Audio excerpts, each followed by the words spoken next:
So as we enter into the new year, and we started thinking about what this service would entail, you sit on the moment of the first, and people always talk about resolutions. They talk about a lot of different things about what they want their year to be, right?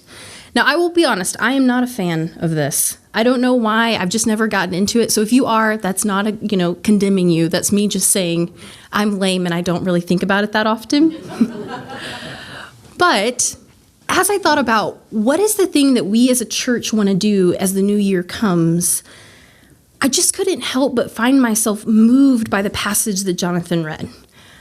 It has time and time again come back to me, and part of that reason is because I love the Romans 10:15 version that quotes this Isaiah passage. How beautiful the feet of those who bring the gospel of peace. So as we are thinking about what does our new year entail, what does our new year look like, I thought how fitting to think about, one, what does it mean to actually be a bringer of good news? And then two, what does it look like for you and for me to partner in the work that God is already doing in our world? So, as we think about this, I point to this Isaiah passage because I think that it is moving for all of us, specifically the parts. And I had him read specifically from the Message version because I love the part where it says that God rolls up God's sleeves and you can see God's arms. Lisa and I had a long laugh this week because I was sitting in my office and I've been reading this passage over and over and over again in the NRSV, which is what we normally read from.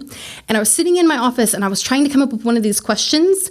And I said, I just don't feel any inspiration based on the 900th time that I've read this. I'm going to read it from the Message.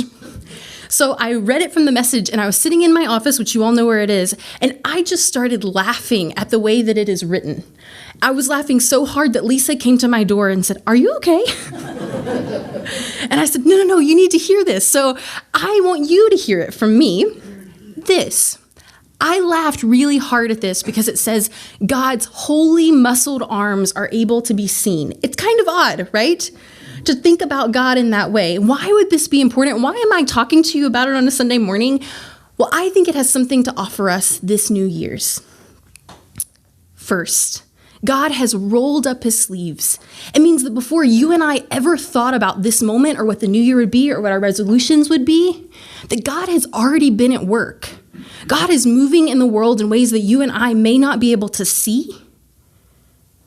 And it is a testimony of that moment. So as we sit in this space thinking about what our new year will be, it is comforting to me to think about God has already rolled up God's sleeves. And God's arms are muscled, which is a weird way to put that, but perhaps they're muscled from hard work that has been happening for years and years and years to come, and years that came before. So for you and for me, this passage talks about being bringers of good news, bringing bearers of the good news of God in the world. News that God is already at work. We've just celebrated Christmas, where we have spent a lot of time thinking about the waiting and how the church waits for the arrival of the Christ child. And here we are, 8 days after Christmas, as Carol let us know, sitting in this moment still rejoicing that the Christ child has come, that the Christ child is at work even now in liberty, even now across the world. And so as we think about this passage and we contemplate our role this coming year in 2023, I want for you to hear from us that our role and our calling is to look with new eyes at where God is at work around us, to recognize that anything we come up with might not be new, but maybe God is already speaking and laying foundation for us to join in.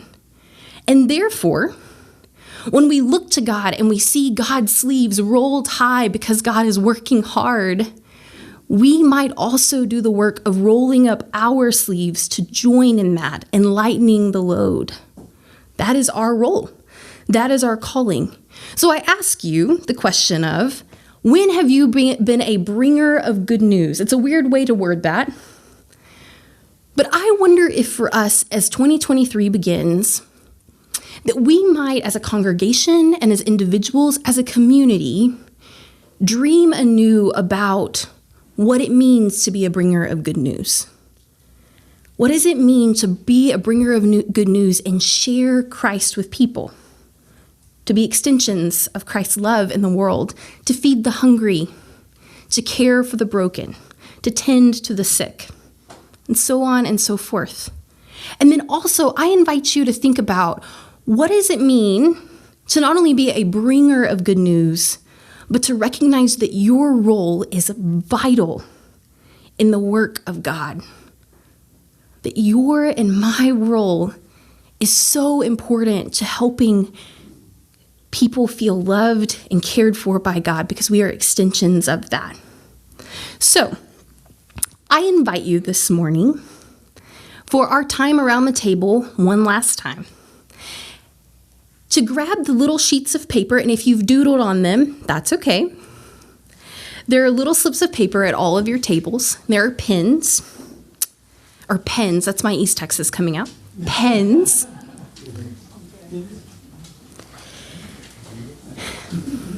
And if you're at home, I should have said this earlier, feel free to join in on this. Some of the questions will be posted there for you to see as well.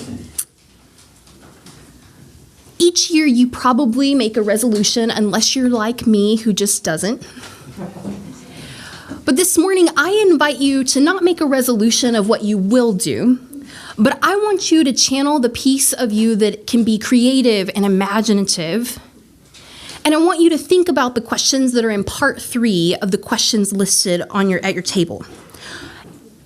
I want you to think about those. You can collectively think about them or individually think about them. And on that sheet of paper, I just want you to make a few notes of answers to those, because I hope that will be something that you will leave this place and carry with you. So I'm going to read them to you in case you're going to do this individually. I want you to think first about where you have the strongest sense of God's presence, where you are already seeing God working in the world. Second, I want you to think about one word for you as an individual, and if you need to collaborate, that's great, that encompasses your calling to be a bringer of good news.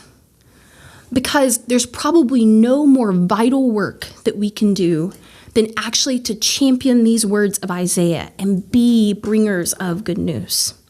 So take a few minutes, write this on your paper, and hold on to it. Anne's going to play for us. So take a few minutes and I will direct us from there.